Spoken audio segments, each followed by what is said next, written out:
পরিবারের আর্থিক সচ্ছলতা ফিরিয়ে আনতে প্রতি বছর হাজারো তরুণ পাড়ি জমায় মধ্যপ্রাচ্য সহ বিশ্বের বিভিন্ন দেশে। তবে বিদেশ যাওয়ার শুরুতেই ভিসার অতিরিক্ত মূল্য, দালাল চক্রের দৌরাত্ম্য আর নানা জটিলতায় চরম ভোগান্তিতে পড়তে হয় অনেককে।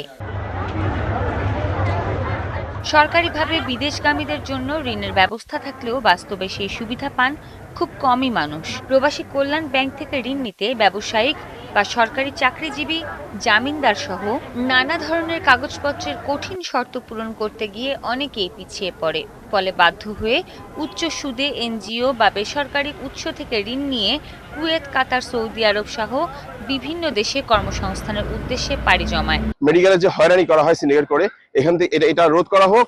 আমাদের যদি মেডিকেল হয়রানি যদি আমাদের রোধ করা হয়, নতুন প্রবাসীরা বাংলাদেশ থেকে আসবে, প্রবাসী এবং বাংলাদেশের রেভিডেন্সকে আরো জোরালোভাবে গতি বাড়াবে। বিদেশগামীদের অভিযোগ, কিছু অসাধু ট্রাভেল এজেন্সি ও নির্ধারিত মেডিকেল সেন্টারের যোগসাজশে মেডিকেল পরীক্ষায় আনফিট ঘোষণার ভয় দেখিয়ে অতিরিক্ত অর্থ আদায় করা হয়। এতে বিদেশগামী কর্মীদের আর্থিক চাপ আরও বেড়ে যায়। দালাল থেকে আসলে মুক্ত হয়ে আমরা 1.5 থেকে 2 লাখ টাকার ভিতরে যাতে আমরা কুয়েত প্রবাসীরা কুয়েতে আসতে পারি, এই প্রত্যাশাই আমাদের আসলে রইল। নানা হয়রানি ও ঋণের বোঝা মাথায় নিয়েই স্বপ্ন পূরণের আশায় প্রবাস জীবন শুরু করে তারা।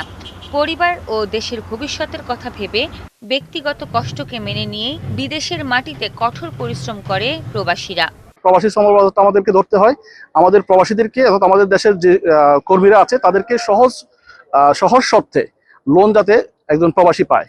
রেমিটেন্স পাঠিয়ে দেশের বৈদেশিক মুদ্রার রিজার্ভ সমৃদ্ধ করার পাশাপাশি জাতীয় অর্থনীতি ও সামাজিক উন্নয়নে গুরুত্বপূর্ণ ভূমিকা রেখে চলেছে প্রবাসীরা। তাই তাদের প্রত্যাশা, বিদেশগামী কর্মীদের জন্য সহজ শর্তে ঋণের ব্যবস্থা, মেডিকেল ও ভিসা প্রক্রিয়ার স্বচ্ছতা নিশ্চিত এবং কম খরচে দক্ষ জনশক্তি বিদেশে পাঠানোর কার্যকর উদ্যোগ নেবে নতুন সরকার। সৃষ্টি ঘটক, ৭১।